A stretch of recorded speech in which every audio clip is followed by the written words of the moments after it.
hope this comes out okay. There were about 4 events in the last 2 days, so I printed this up and read it twice. So bear with me. The first thing is, I'm not Clint Eastwood, and there are no fundraisers in Charlottesville, so therefore I'm going to just lay the chair down here. Obama didn't come.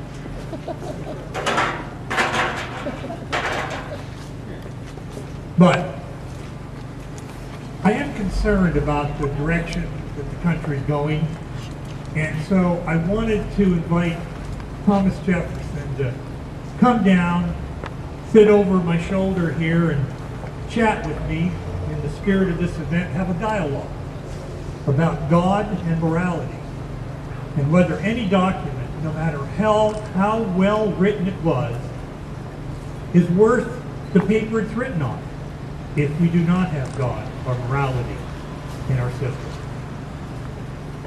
Okay, TJ, just want to ask you a couple questions here. Seeing you're kind of, you were involved in the rebellion, and you were involved in writing our founding documents. Yes? Great, thank you. We'll only take about 5 minutes here. Would you like an opening statement? His voice is a little bit weak. He's asked me to speak on his behalf here. Beyond all else, we consider the existence of the Creator as the most fundamental premise underlying our self-evident proof, the existence of God and the acceptance of the natural laws as the foundation of American system. We did not establish a national church or a religion. We do not allow one. But we do allow and did allow the state's establishment of their own religions. A lot of you will know, looking back through history, Rhode Island was one of the first states, and it was formed because they didn't want to have a state religion. So a lot of this you've heard in schools is just totally inaccurate. Sorry, did you say something else, Tom? Tom said he's kind of upset about the Democratic Party because they removed God from their platform. You're right. They were caught, they were a little embarrassed, and they did vote to put it back in. No, you're right there too. Like you and George and the other founding fathers, none of us thought that they actually got the 2/3 vote they needed to actually pass it. Anyway, Tom, what are some of your thoughts regarding removing God and changing morality in our country? Yes, you can quote others that were involved in the revolution and also other true patriots that are reflecting back on the great work you all did. Francis Groom, yeah, I think most of us here know him. We're pretty well read. He was a 19th century German-American journalist. Yeah, you're right. Tom says that most of the journalists tend to lean far more to the left today than they did back then, and they do tend to run in lockstep. What did he have to say, Tom? He said something very profound. The American Constitution is remarkable in its simplicity, but it can only suffice a people habitually correct in their actions and would be utterly inadequate to the wants of a different nation. Change the domestic habits of Americans, their religious devotion, and their right to respect for morality, and it will not be necessary to change one single word in any of our founding documents. Not one letter, not one period, not one letter.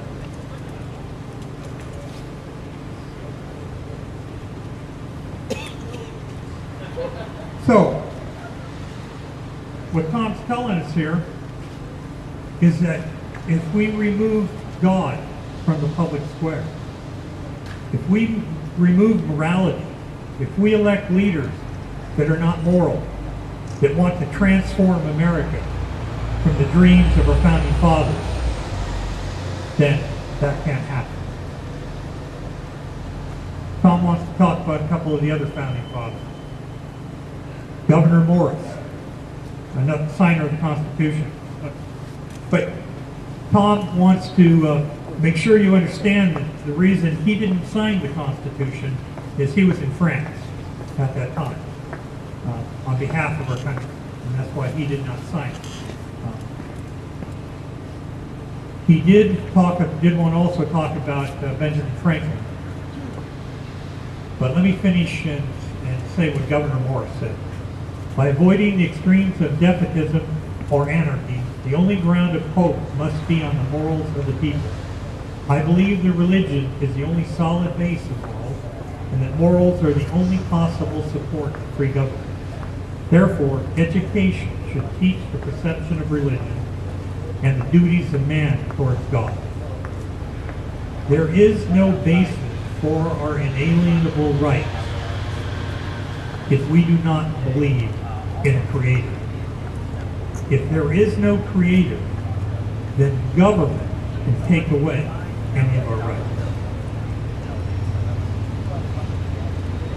Tom did want me to tell you that when he got over to France, Benjamin Franklin had beat him there by about 11 years, and they were still talking about Benjamin over there at that time. But we won't get into those particular stories. But he did want to use one quote from Benjamin Franklin. Only a virtuous people are capable of freedom. As nations become corrupt and vicious, they have more need of masters instead of leaders. Benjamin Rush was another one that TJ mentioned that we should talk about. He was a doctor.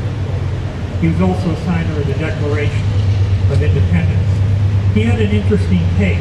He thought that, yes, religious freedom should be in there, but he said medical freedom should also be within the Constitution. And he was way ahead of his time. He said, unless we put medical freedom into the Constitution, the time will come when medicine will organize into an undercover dictatorship. I think that word is Obamacare. Yeah, we're upset too. We're upset with President Obama, Nancy Pelosi, and Harry Reid, and yes, Chief Justice Roberts for not upholding properly the Constitution of the United States. Benjamin Rush, what was his quote here? The only foundation for a useful education in the Republic is to aid in religion. Without this, there can be no virtue.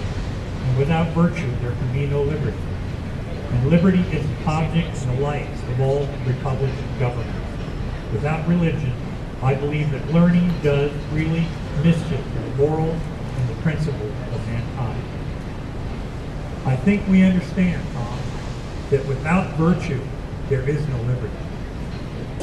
John Adams, yes, we also remember him, one of our great founding fathers.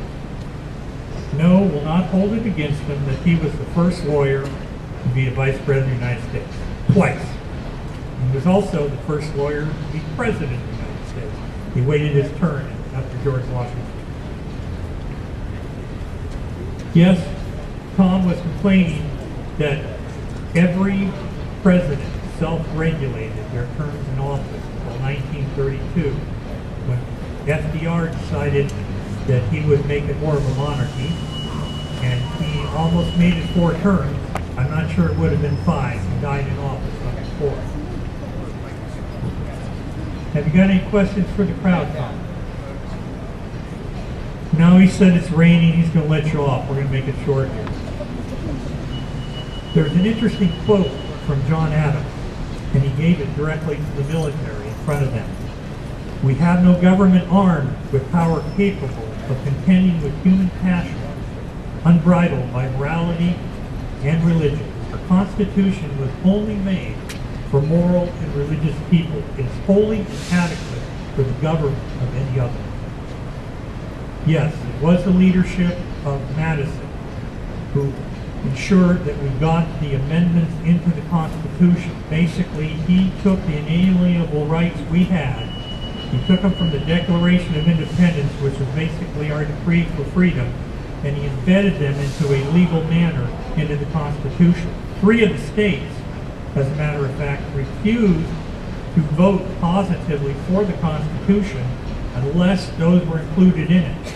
And things do change. New York at the time was one of those states. Massachusetts was another, and your beloved Virginia was the 3rd. They did recognize the rights and the inalienable rights that we have. What are your thoughts, Tom, on this administration and the executive order that it's using in place of legislation?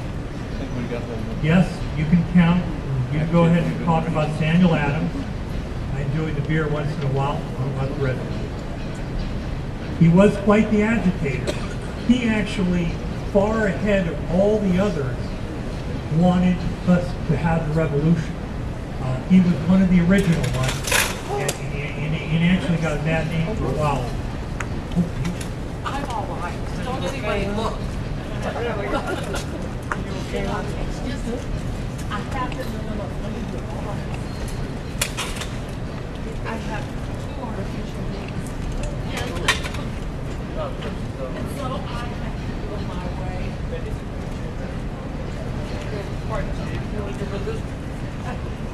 Sally is, again, sacrificing for the true patriot being here. Thank Give you. it a second.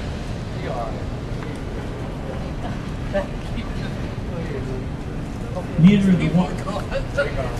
the wisest constitution nor the wisest laws will secure the liberty and the happiness of the people whose manners are universally corrupt. He therefore is the truest friend for the liberty of his country, who tries most to promote the virtues, who will not suffer a man to be chosen into any office, and entrust him with the power that is not wise and a virtuous man. And basically, I'll kind of finish up with these last two. Patrick Henry, bad men cannot make good citizens. It is when people forget God that tyrants forge their chains. The state of morale and corrupt public conscience is incompatible with freedom. No free government or the blessing of liberty can be preserved to any people but a firm adherence to justice, moderation, temperance, frugality, and virtue, and by a frequent reoccurring of these fundamental principles. We do not have a heredity where we pass these things on to our children and to others. These are passed on by us teaching them, training them, making them understand our history. Thomas Jefferson says, if you do not know a right, you do not have that right. So that's why we have to learn and pass these things on. I'm going to finish with the tote bill. In the early 19th century, our country was still forming. It was vibrant. They still called it the New World at that time. He traveled America because he had been involved in France and their democracy and some of the stuff that went on there, and he wondered why America was so different from all the other places. And he traveled the land to find out. Here was his quote: I sought for the greatness and the genius of America in her commodious harbor and her ample rivers, but it was not there. Nor was it in her fertile fields and her boundless prairies. It was not there. Nor in her rich mines and her vast commerce. It was not there. It was not until I visited the churches of America and heard the pulpits aflame with the righteous did I understand the secret and the genius and the power of America. America is great because she is good. If we ever cease to be good, we will be done in this world, and the world will be a far worse place for it. People do anything to come to America. Other people in this world have freedom because of America. Think about what the world would be like if there were no America.